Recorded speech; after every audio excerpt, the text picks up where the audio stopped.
Hello students, this is Ruchir Chauhan. सो बच्चों, आज हम यहाँ पर करने वाले हैं करंट इलेक्ट्रिसिटी के मल्टीपल चॉइस क्वेश्चंस। ओके, इस बार बच्चों हम सबको ये बात तो पता ही है कि जो बोर्ड के जो एग्ज़ाम्स होने हैं इसमें 2 टर्म में होने हैं और जो टर्म 1 में है उसमें हम लोगों को एमसीक्यूज़ मिलने वाले हैं। तो ये एमसीक्यूज़ हमारे लिए बहुत ज़्यादा इंपॉर्टेंस रखते हैं। तो चलिए स्टार्ट करते हैं।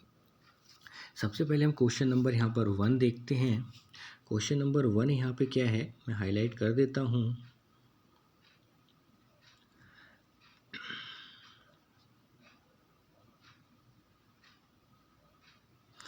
An electric heater is connected to the voltage supply. After few seconds, current gets its steady value, then its initial current will be। अब क्या कह रहा है बच्चों यहाँ पर ये कि an electric heater is connected to the voltage supply. एक इलेक्ट्रिक हीटर है जो वोल्टेज सप्लाई से कनेक्ट किया गया, and then after few seconds current gets its steady value, then its initial current. अब क्या कह रहा है कि कुछ समय के बाद करंट जो है अपना एक स्टडी करंट ले लेता है। स्टडी करंट का मतलब यहाँ पे एक मतलब कांस्टेंट करंट की टाइप का हो जाता है, और उसके बाद यह है कि देन इट्स इनिशियल करंट, अपने इनिशियल करंट से। ठीक है, और यहाँ पे क्या रहा है, जो इनिशियल करंट होगा विल बी क्या होगा, equal to the steady current. Option B है slightly higher than its steady current, option C है slightly less than its steady current, and option D है जीरो।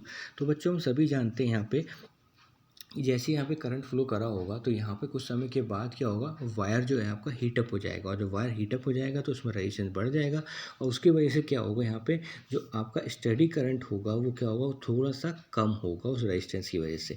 तो यहाँ पे जो आपका ऑप्शन नंबर बी है ये एकदम करेक्ट है। ओके, तो यहाँ पे हम देख सकते हैं यहाँ पे आपका क्या आ जाएगा, ऑप्शन नंबर बी एकदम करेक्ट है। ओके, तो ये मैंने दिखा भी दिया है, यहाँ पे ऑप्शन बी है, और इसमें मैंने एक्सप्लेनेशन आपको दे रखी है, तो ये आपका स्क्रीनशॉट भी ले सकते हो। क्वेश्चन नंबर 2 पे आ जाते हैं बच्चों। क्वेश्चन नंबर 2 क्या है हमारा, देखते हैं यहाँ पे।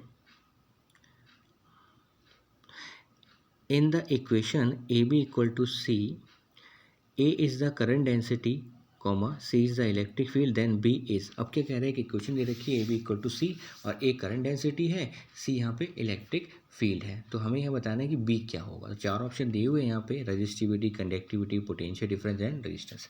तो बच्चों हम यहाँ पे जानते हैं, यहाँ पे हमने दे भी रखा है एक्सप्लेनेशन में कि current density multiply by resistivity is equal to electric field. देखो बच्चों, हम सभी जानते हैं करंट डेंसिटी को हम जे से रिप्रेजेंट करते हैं। जे इक्वल टू क्या होता है, sigma multiply by E. Sigma क्या होता है, कंडक्टिविटी। हम इसको ऐसे भी ले सकते हैं, सिग्मा की जगह हम बच्चों क्या लिख सकते हैं, 1/रो। रो यहाँ पे क्या होता है, रजिस्टिविटी। अब यहीं पे आ जाएगा देखो, तो यहाँ पे क्या हो जाएगा, जे रो इक्वल टू ई। ठीक है, तो यहाँ पे जो रो हो गया ये रजिस्टिविटी हो गया। देखिए क्वेश्चन में क्या है, ए बी इक्वल टू सी है, तो ए यहाँ पे करंट डेंसिटी है, बी यहाँ पे रजिस्टिविटी हो जाएगा, और ई यहाँ पे सॉरी और सी यहाँ पे इलेक्ट्रिक फील्ड है। तो यहाँ पे जो बी का जो रूल यहाँ पे होगा वो क्या है, रजिस्टिविटी का। तो यहाँ पे ऑप्शन नंबर हमारा ए यहाँ पे करेक्ट हो गया। ऑप्शन ए यहाँ पे एकदम करेक्ट है, डेट इज रजिस्टिविटी। तो क्वेश्चन नंबर बच्चों 3 पे आ जाते हैं हम लोग। अब क्वेश्चन 3 पे आ जाते हैं, ये रब कर देता हूँ मैं। क्वेश्चन 3 क्या है, drift velocity of electrons is due to. Drift velocity of electrons is due to, option A है यहाँ पे motion of conduction electrons due to random collision, option B है motion of conduction electron due to electric field, C है यहाँ पे repulsion to the conduction electrons due to inner electrons of ions, and option D है collision of conduction electrons with each other. तो बच्चों यहाँ पर हम सभी जानते हैं कि drift velocity of electrons is due to किसकी वजह होती है, ड्यू टू इलेक्ट्रिक फील्ड की वजह से आपको ड्रिफ्ट वेलोसिटी मिलती है। तो यहाँ पे जो है ऑप्शन बी आपका करेक्ट हो जाएगा, आप यहाँ पर देख सकते हैं। ओके, तो यहाँ पे ऑप्शन बी एकदम राइट आंसर है। क्वेश्चन नंबर 4 पे आ जाते हैं हम लोग यहाँ पर। क्वेश्चन नंबर 4 क्या है यहाँ पे,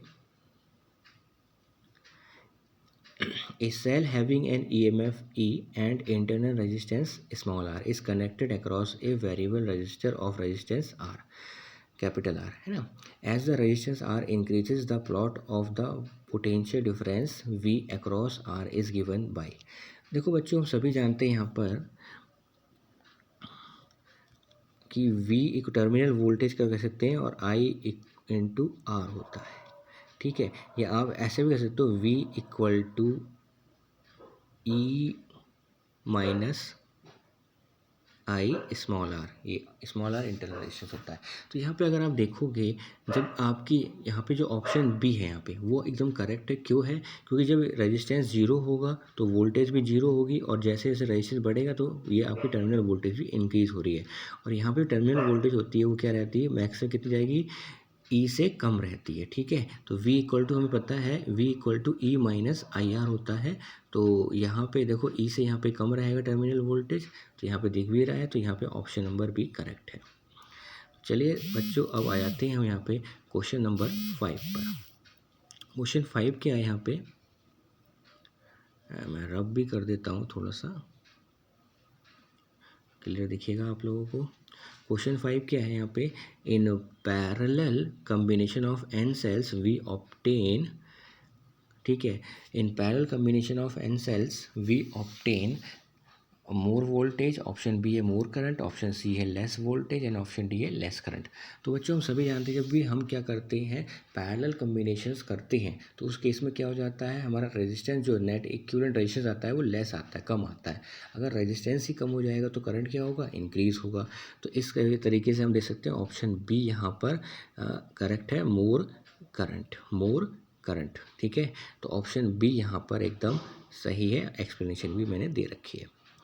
अब आ जाते हैं क्वेश्चन नंबर 6 पे बच्चों. ये इंपॉर्टेंट है क्वेश्चन नंबर 6, आप यहाँ पर देख सकते हैं. क्वेश्चन 6 क्या कहता है बच्चों, in n cells each of E M F E and internal resistance small r. यहाँ पे ई एम एफ जो है ना बच्चों, वो उसको आप इस तरीके से लिख लीजिएगा. ये ई एम एफ इस तरीके से लिखा जाएगा.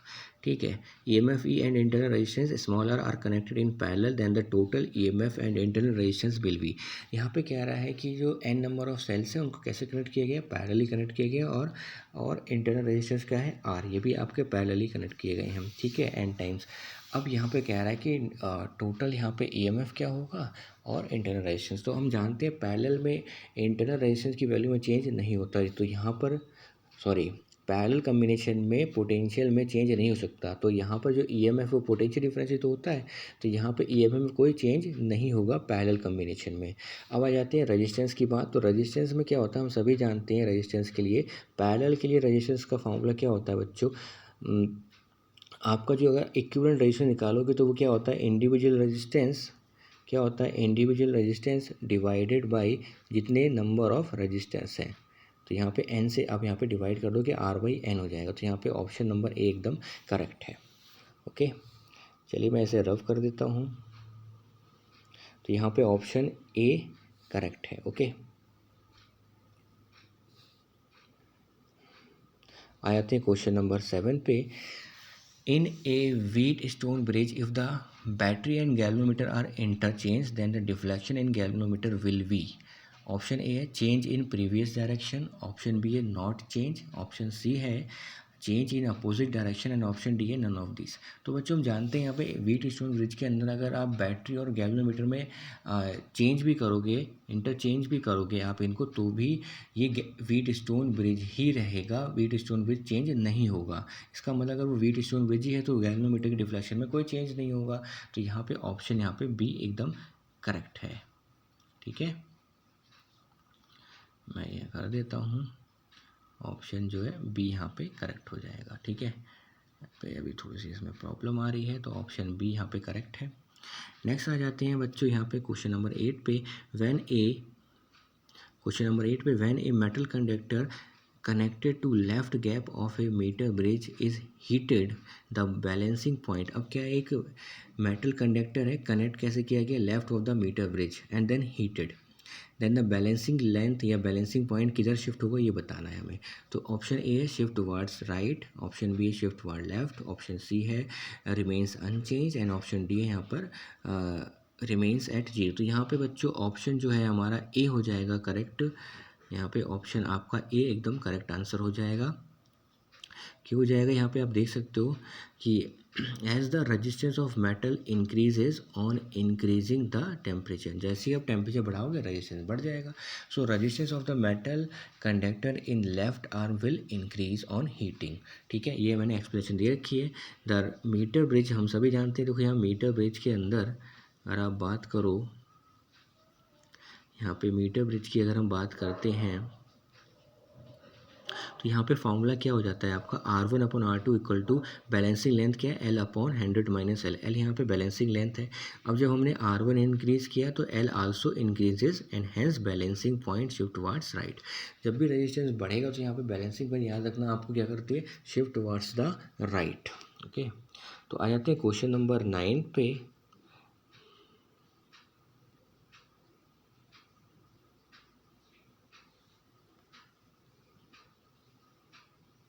क्वेश्चन नंबर 9 क्या कहता है, इंपॉर्टेंट क्वेश्चन है बच्चों ये। क्या है, in a potentiometer of 10 wires the balancing point is obtain on the 7th wire. एक पोटेंशियोमीटर में बैलेंसिंग पॉइंट कहाँ पे निकल रही है, 7th वायर पे निकल रही है। To shift the balance point to 9th wire we should. अब अगर इसे हमें बैलेंसिंग पॉइंट को 9th वायर पे शिफ्ट करना है तो सीधी सी बात है, 9th वायर पे आप शिफ्ट करो तो यहाँ पे कुल मिला के आपको रेजिस्टेंस इंक्रीज़ करना पड़ेगा। और इंक्रीज़ करने के लिए आपको क्या करना पड़ेगा, ऑप्शन नंबर अगर आप डी देखोगे तो यहाँ पर ऑप्शन नंबर डी एकदम करेक्ट है बच्चों। Increase resistance in series with the cell whose EMF is to be determined. तो यहाँ पे क्या करना है, increase resistance in series with the cell whose EMF is to be determined. तो यहाँ पे सेल के साथ आपको क्या करना है, यहाँ पे रेजिस्टेंस को इंक्रीज करना है यहाँ पे। ठीक है, सीरीज में। ओके, यहाँ पे मैंने आपको एक्सप्लेनेशन भी दे रखी है बच्चों, आप यहाँ पे देख सकते हो एक्सप्लेनेशन पार्ट आपको दे रखा है, तो आप इसका स्क्रीनशॉट ले सकते हो। ओके, आ जाइए क्वेश्चन नंबर 10 पे। क्वेश्चन नंबर 10 क्या है आपका, A B is a wire of potentiometer with the increase in value of resistance R the shift in the balancing point J will be. अब मैंने फिर से बताया कि यहाँ पे पोटेंशियोमीटर है और यहाँ पर जैसे ही आप क्या करोगे, रेजिस्टेंस की वैल्यू को बढ़ाओगे, जैसे ही आप रेजिस्टेंस की वैल्यू को बढ़ाओगे तो ऑटोमेटिकली क्या करोगे, यहाँ पे जो पोटेंशियल ग्रेडियंट है वो डिक्रीज हो जाता है। और या आप ऐसे भी कह सकते हो, जैसे रेजिस्टेंस बढ़ाओगे यहाँ पर तो आपको क्या करना पड़ेगा,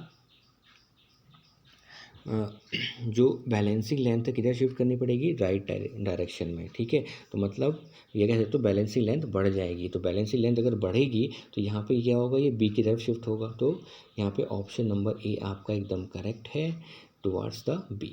ठीक है, ये बात याद रखनी है, जैसे रेजिस्टेंस बढ़ेगा तो पोटेंशियल ग्रेडियंट घटेगा, और पोटेंशियल ग्रेडियंट जब घटेगा तो यहाँ पे क्या किधर शिफ्ट होगा, राइट साइड में शिफ्ट होगा, और मतलब टुवार्ड्स बी।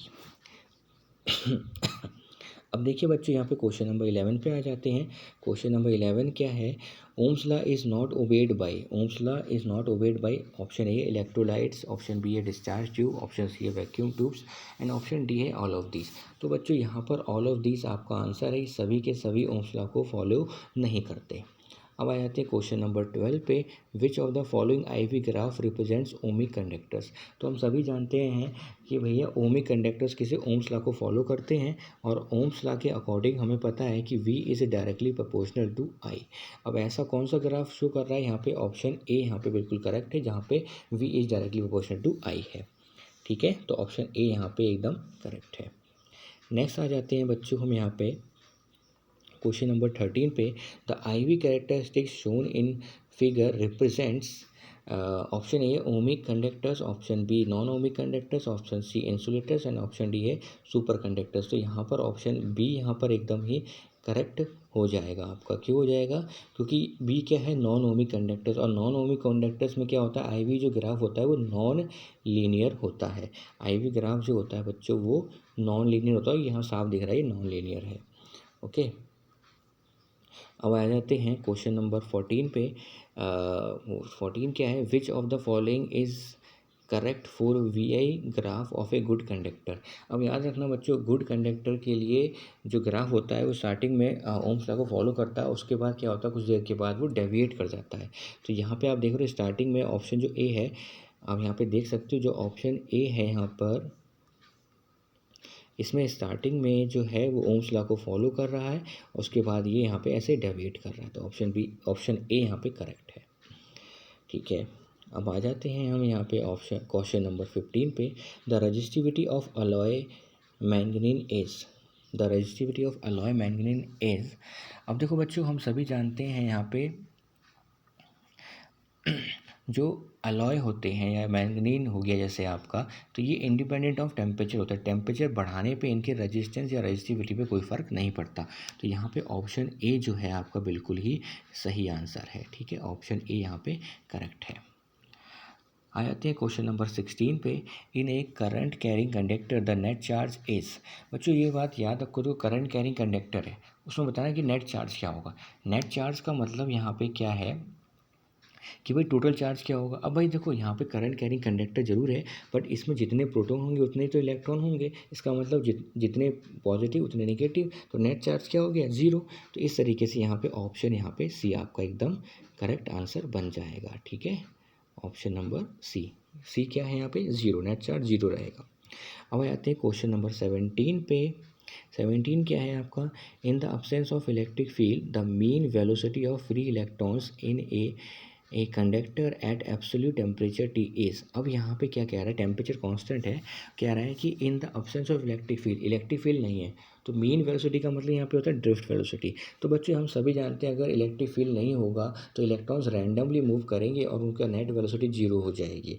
ठीक है, तो यहाँ पे ऑप्शन ए जो है बच्चों बिल्कुल ही करेक्ट है। आप यहाँ पे देख सकते हो ऑप्शन ए जो है वो ज़ीरो है। ओके, अब आ जाते हैं क्वेश्चन नंबर हम लोग 18 पे। 18 क्या है, एक करंट, यहाँ पे देख लेते हैं, एक current passes through a resistor if K1 and K2 represents the average kinetic energy of the conduction electrons and the metal ions respectively then. तो यहाँ चार ऑप्शन दे रखे हैं, आप देख सकते हो यहाँ पे। अब देखो बच्चों, यहाँ पे क्या है कि एक current passes through a register, ठीक है, if K1 and K2 represent the average kinetic energy of electrons and metal ions. तो हम सभी जानते हैं इलेक्ट्रॉन्स का जो मास होता है वो आयन से कम होता है, इसलिए वो अच्छे तेज़ी से मूव करते हैं, और अगर ये तेज़ी से मूव करते हैं तो इसका मतलब काइनेटिक एनर्जी ज़्यादा होगी। तो इसलिए यहाँ पे आप कह सकते हो ऑप्शन जो सी जो है बिल्कुल करेक्ट होने वाला है, K1 is greater than K2। यहाँ पे ऑप्शन सी जो है वो बिल्कुल सही होगा, K1 is greater than K2। ठीक है, क्वेश्चन 19 पे आ जाते हैं। The relaxed time in conductors, option A क्या है, increases with increase of temperature. Option B क्या है, decreases with increase of temperature. Option C क्या है, it does not depend on temperature. And option D है, all of sudden changes at 400 kelvin. तो बच्चों यहाँ पर जो ऑप्शन आपका बी है वो करेक्ट होगा, क्योंकि रिलैक्सेशन टाइम क्या है कि डिक्रीज होता है विद इंक्रीज इन टेम्परेचर। देखो बच्चों, जैसे ही आप यहाँ पे टेम्परेचर को इंक्रीज़ करोगे तो जो इलेक्ट्रॉन्स की वेलोसिटी वो इंक्रीज़ कर जाएगी, इलेक्ट्रॉन तेज़ी से मूव करेगा। ठीक है, अब यहाँ पे क्या होगा, जो तेज़ी से मूव करेगा तो टाइम क्या होगा, जो एवरेज टाइम होगा उसका घट जाएगा। तो कह सकते हो अब यहाँ पे रिलैक्सेशन टाइम क्या हो जाएगा, डिक्रीज़ कर जाएगा। खुद ही देखो, जब आपकी स्पीड बढ़ जाएगी टाइम आप कम लोगे, सीधी सी बात है, decreases with increase of temperature. तो ऑप्शन बी करेक्ट है यहाँ पे। अब आ जाते हैं हम बच्चों यहाँ पे क्वेश्चन नंबर 20 पे। क्वेश्चन नंबर 20 क्या है, we are able to obtain fairly large current in a conductor because. तो बच्चों यहाँ पर चार ऑप्शन आप यहाँ पे पढ़ सकते हो, मैं आपको आंसर बता देता हूँ। क्या है question, we are able to obtain fairly large current in conductor because. हम कंडक्टर्स के अंदर बहुत लार्ज करंट फाइंड आउट करते हैं, ऐसा क्यों होता है बच्चों। यहाँ पे ऑप्शन नंबर बी बिल्कुल करेक्ट है। क्यों, क्योंकि यहाँ पे number density of electrons is very high, बहुत ज़्यादा हाई होती है डेंसिटी उनकी इलेक्ट्रॉन्स की। And this can compensate for the low value of electron drift speed. Electron drift की जो स्पीड है वो तो कम ही है, पर उसके बावजूद यहाँ पर क्या होता है, करंट आपको अच्छा खासा मिल जाता है। ठीक है, क्यों, क्योंकि यहाँ पे नंबर डेंसिटी ज़्यादा होती है। ठीक है, तो यहाँ पे ऑप्शन बी करेक्ट है। अब आ जाते हैं हम बच्चे यहाँ पे क्वेश्चन नंबर 21 पे। The example of non ohmic resistance is. Simple answer है इसका, नॉन ओमिक रेजिस्टेंस का एग्जाम्पल आपका डायोड है। ऑप्शन ए यहाँ पे करेक्ट हो जाएगा एकदम, ऑप्शन ए। तो आ जाते हैं क्वेश्चन नंबर 22 पर। 22 क्या है, constant and wire is used for making standard resistance because it has. Option D यहाँ पे बच्चों बिल्कुल करेक्ट है। क्यों, negligible temperature coefficient of resistance. तो बच्चों यहाँ पे क्या है कि जो टेम्परेचर कोफिशिएंट है वो लगभग अप्रॉक्सीमेटली इक्वल टू 0 है, जिसकी वजह से इसके रेजिस्टेंस के ऊपर कोई फ़र्क नहीं पड़ता। ठीक है, तो आ जाते हैं क्वेश्चन नंबर 23 पे। क्वेश्चन 23 क्या है, विद इंक्रीज, क्वेश्चन नंबर 23 पे आ जाते हैं, यहाँ पे मार्क नहीं कर रहा है। विद इंक्रीज, क्वेश्चन 23 पे आ जाते हैं, with increase in temperature the conductivity of, 4 option दे रखे हैं। ऑप्शन ए यहाँ पे metals increases and of semiconductor decreases, option B है semiconductor increases and metals decreases, option C है in both metals and semiconductor increases, and option D है in both metals and semiconductor decreases. तो यहाँ पे option आपका B एकदम correct है। क्यों करेक्ट है? क्योंकि हम सबको पता है बच्चों, यहाँ पे जब टेम्परेचर बढ़ाते हैं तो मेटल्स का रेजिस्टेंस बढ़ जाता है और सेमीकंडक्टर का घट जाता है। भाई जिसका रेजिस्टेंस ज़्यादा होगा, ठीक है, उसका कंडक्टिविटी क्या होगी, कम होगी। इसलिए मेटल्स के केस में कंडक्टिविटी डिक्रीज करती है और सेमीकंडक्टर में इंक्रीज करती है। तो ऑप्शन बी यहाँ पे करेक्ट है। ठीक है, ऑप्शन बी ठीक है। ओके, तो आ जाते हैं नेक्स्ट क्वेश्चन पे बच्चों। क्वेश्चन है हमारा 24, appliances based on heating effect of current work on. अब जो अप्लायंसेस हीटिंग इफेक्ट पे वर्क करते हैं, मतलब जूल्स लॉ ऑफ हीटिंग पे, तो वो इन 4 ऑप्शन में से कौन सा होगा? तो यहाँ पे बच्चों ऑप्शन जो है आपका सी हो जाएगा, बिल्कुल करेक्ट। ये बोथ एसी एंड डीसी दोनों के लिए वैलिड होता है हीटिंग इफेक्ट, एसी और डीसी के लिए। ओके, क्वेश्चन नंबर 25 जो कि आखिरी क्वेश्चन है, यहाँ पे क्या कह रहा है कि for which of the following dependence of drift velocity v d on electric field E is Ohm's law obeyed. अब यहाँ पे ओम्स लॉ ओबेड कैसे कर रहा है, जिसमें कि हम 2 चीज़ें ले रहे हैं, drift velocity and electric field. तो बच्चों हम सभी जानते हैं drift velocity v d equal to क्या होता है, e upon m multiply by tau. Tau यहाँ पे क्या होता है, रिलैक्सेशन टाइम। अब बच्चों यहाँ पे ई वी कौन, स्मॉल ई जो है चार्ज ऑन इलेक्ट्रॉन, और टाउ और एम कांस्टेंट होते हैं। तो अब हम कह सकते हैं यहाँ पे जो ड्रिफ्ट वेलोसिटी होती है डायरेक्टली प्रोपोर्शनल हो जाती है आपकी इलेक्ट्रिक फील्ड पे। और यहाँ पे देख भी सकते हैं एक तरीके से ओम्स लॉ जैसा रिलेशन बन रहा है। तो यहाँ पे जो है आपका ऑप्शन बी एकदम करेक्ट हो जाएगा। ठीक है, सी नहीं है, ऑप्शन नंबर जो बी है वो यहाँ पर आप देख सकते हो एकदम ही हो जाएगा। ठीक है, ऑप्शन बी यहाँ पे करेक्ट है, v d is directly proportional to electric field. So students, कैसा लगा आपको ये वीडियो, बिल्कुल आप बताएं, और अगर कोई डाउट है तो कमेंट बॉक्स में कमेंट करके पूछ सकते हैं। Okay, thank you very much.